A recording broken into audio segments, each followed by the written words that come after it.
Take it back when hip-hop originated and old niggas said it was whack, they couldn't take it and called it a little trendset and wouldn't last. Now it's the #1 genre as the time passed. Young niggas won't listen and we know it, but old niggas always talking, never show it. Hey, it's your boy YBN Cordae, man. We on Hard Knock TV with the one and only Nick. Let's get it, history shit.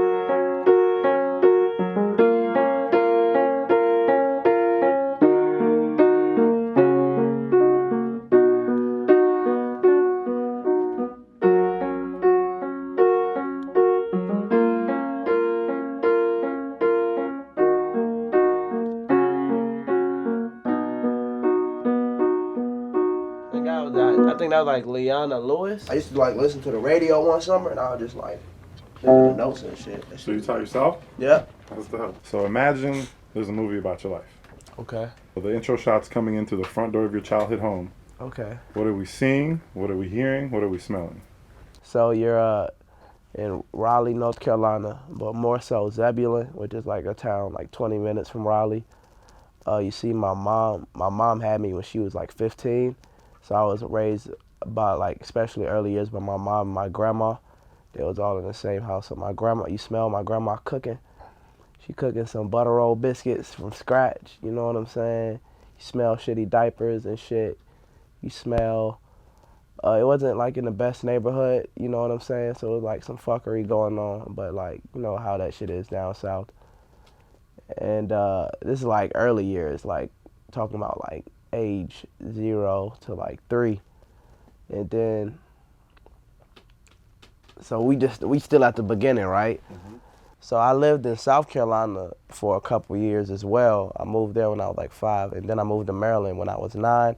So I'm in Suitland, Maryland, in elementary school. Just made the move from like down south to Maryland, which was like a huge adjustment from being a country boy. Now I'm like 3 minutes from DC. First week I get there, my mom's car gets stolen. Like I said, 3 times in 1 week. I'm pissed. Boom. Then my mom gets like a government job. Mind you, my mom is still like young and shit, like single mom shit. So I'm seeing her like come up. So we moved like after like 5 years in Suitland, Maryland. We moved to Waldorf, Maryland, like when I'm in high school and shit. I'm like a sophomore in high school. So we live in like a better neighborhood and shit, like in a townhouse. I'm happy as fuck. It's dope. Still like single mom shit, but it's cool. It's like no woe is me type shit. Everybody go through their shit. What are you hearing in the household? Like Big L, Nas, Jay-Z. Who's playing that? Pops or yeah, my moms? pops. Yeah. My pops is my step pops. So actually, this is why we moved from North Carolina to South Carolina for a couple years, because that's where my step pops from. And then my dad was getting me hip to that shit too. Big L. My dad got me hip to a lot of Nas, Rakim, Jay-Z, Tupac. Then Kanye came along, and then, but we have this like really cool thing called YouTube and the recommended section. So that's kind of how I got into hip hop, was actually how I really became like a hip hop scholar. I was really interested in the Nas and Jay-Z beef. So ignorance, I'm attracted to ignorance, whatever. So Nas and Jay-Z beef, I probably learned about that in like 2012, and that's what made me like really become like a huge Nas fan. And you know, YouTube recommended section, you can get lost in there. So that's how Big L popped up, Cool G Rap popped up. So that's when I fell in Jedi Mind Tricks, even go as far as back then. So that's when I really fell in love with hip hop. And then Kanye is coming out. Then fast forward, you have like Kendrick Lamar today, J. Cole, Logic, those cats. So that's where I really fell in love with hip hop. And then like even today, I fuck with like the Travis Scotts, you know what I'm saying? So it's just a blend of like the older, that's where my roots are. So as everybody else is like listening to 2012, who was going crazy? Like that's when down south music was killing that shit, you know what I'm saying, with the dances. Well, maybe my time is wrong, but whatever. So that's when I really fell in love with like hip hop, like the art of hip hop. Like that's when I did my research. Like I learned like Cool G Rap is the one who brought in like the double time raps, you know, multi-syllable rhyming. And then, Eminem, how did I forget Eminem? Like him, Eminem, Big L, Nas, Jay, those the GOATs right there. Those like my top 3. Do you remember at what point you went from being a fan to being like, oh, this is something I want to do?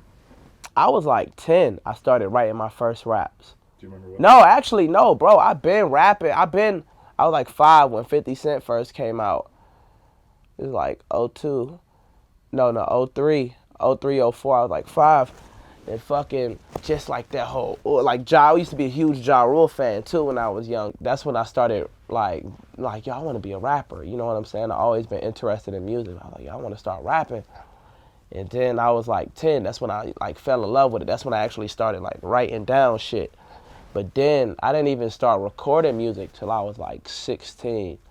That's when I recorded my first song. That's what I started writing raps when I was 10, but I was just more so like just loving the music, a fan of it. Then I started writing raps when I was 16. That's when like Joey Badass and Capital Steez, that's what really got, when that pro era, that was a moment, like a movement in hip hop, a moment. So that's when I was like, yo, these cats doing this shit. I can do this shit. Cause I think Joey Badass and Chief Keef blew up in the same year. So it was like literally the opposite sides of the spectrum you can go on. So I 80% went to Chief Keef. Like I was fucking with Joey Badass shit. Then Chief Keef is obviously the GOAT as well. Everybody remember where they were when they first heard Don't Like. I swear to goodness, I can tell you what I was eating, what I was wearing, where I was at, and who I was with. Where were you at? I was at my boy Chris' house, M1. I was lying about the whole what I was wearing and what I was eating. But I remember exactly, like, yo, listen to this shit. Don't like a bitch, nigga. That's the shit I don't like. Yeah, that was dope. Yeah, it was a moment for real, bro. What do you think made you go to 20% Joey Badass instead of what was hot at the moment? Cause my roots, cause I come from Big L. Not I come from, but like those were like the people I fucked with the Nas, the Big L, the Eminem. You know what I'm saying? The Jay-Z's and shit. So like that's, and like Joey's was like Joey and Cap. I was more so a Capital Steez fan than Joey. So that's what like fell into that route for real. Rest in peace, Capital Steez. Yeah, rest in peace, Man, Capital so Steez, the GOAT. I was such a fan. Like when I heard that news, I was like, fuck, yo, that's crazy. Like I used to be a hugest cat, like, oh my goodness. Dear diary, what a day. That shit crazy. Rest in peace, Steez. Do you remember your first lyric that you wrote? Do you remember what it was about? Yeah, when I was 10, I was like Reese's Puffs with cuffs and earmuffs. Look, nigga, I'm too tough. I'm a survivor. You burn like hot lava. I was like 10, and then, but one of my first tracks, I recorded when I was like 16. It was Umi Says. Most Def.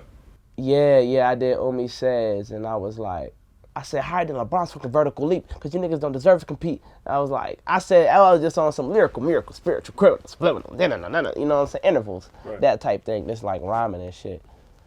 And you had a different rap name back then, right? Yeah.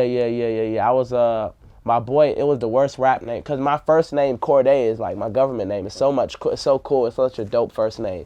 But my boy, I just thought, he was like, well, you got metaphors and punchlines and entendre, double entendre, just call yourself entendre. I was like, all right, I'll just stick with that until I can find a better rap name. Right. So. At what point did you decide to change from entendre to Cordae? Like 2 years ago. Okay. What made you want to do it? I was just like, yo, Cordae is just like so much better. And then Namir was telling me a year ago, like, yo, Cordae, like nigga, that's what. And what I found out is when I would be like at events, like meeting people as an artist, when I like shake their hand, they're like, what's your name? I say Cordae. I wouldn't ever say entendre. Right. I'd be like Cordae. I just say my name. It doesn't really roll off the. It doesn't roll exactly. I have a dope first name anyway. Shout out to my pops who came up with that. So I was just like, I'm gonna just go with that. For sure. Tell me a little bit about being in college. And then deciding to drop out of school. For music. Was that kind of like something that was building up in your head, or was it kind of like something happened? You were like, nah. I knew it as soon as I went to college. I was like, cause mind you, like my dad got his GED from jail. My mom had me like when she was 16, so she finished high school, but none of my parents have like a college degree. My grandma was like 90. She had to drop out of school when she was like in 3rd grade. So I was gonna be like the first generation to graduate college. So it was sort of like a bigger than me type thing. You know what I'm saying? But I always had good grades in school. Like I always was getting like A's, straight A's and B's and shit. I was in like AP honor classes and shit. So it just made sense, and I just knew that's where I had to be until I could blow up. You know what I'm saying? Just like to make my moms happy and shit like that. As soon as I got to school, I was like, yo, on who I'm going, me and my boy M1, we was like, damn, on who I'm going to college just to drop out in 2 years. And that's literally what happened. So But I always knew what it was. But while I was there, I was just miserable, man, because I was like working. I was like a server at Texas Roadhouse and Fridays and shit while trying to record music. I wasn't even recording music.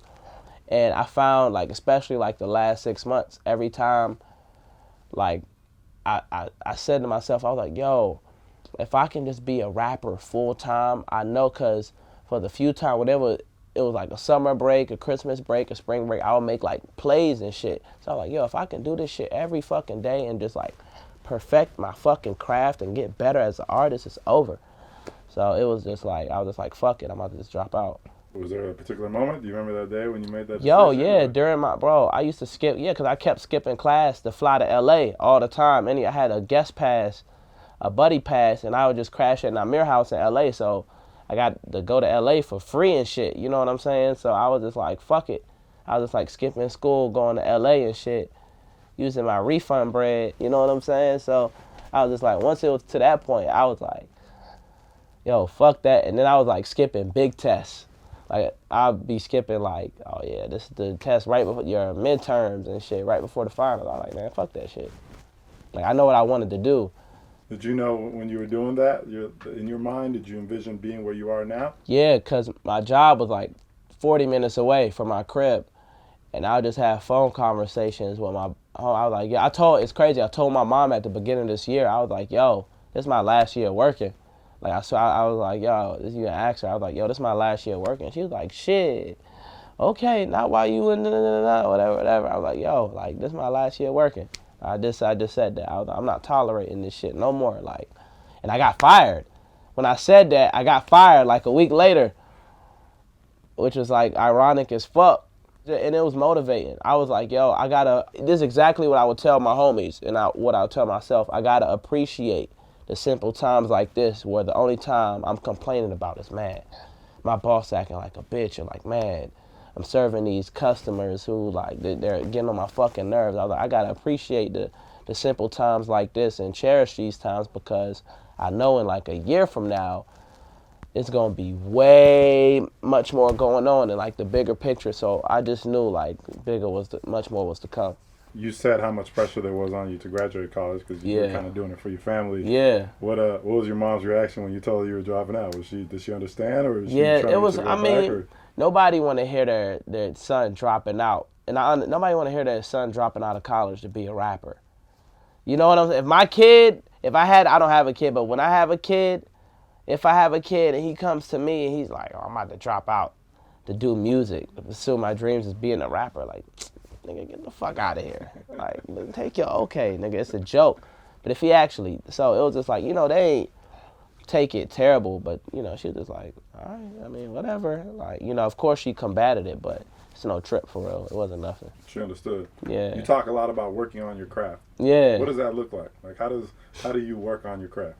I mean, I get in the stew every day, bro. I wake up, I got hella beats. I write to beats, or I just go straight to the stew and like cook up from scratch for real, with like my producers, or just other producers who are like in the area for real, and just getting better, like just trying to like, cause my goal is to like be the best, like to ever do it. So I can't say shit like that without putting in the work and without mastering my craft and without like being in love with it. So it's just like, just getting better as a writer, as an artist, just as a total artist in general. For those that don't know, how did the YBN connection happen?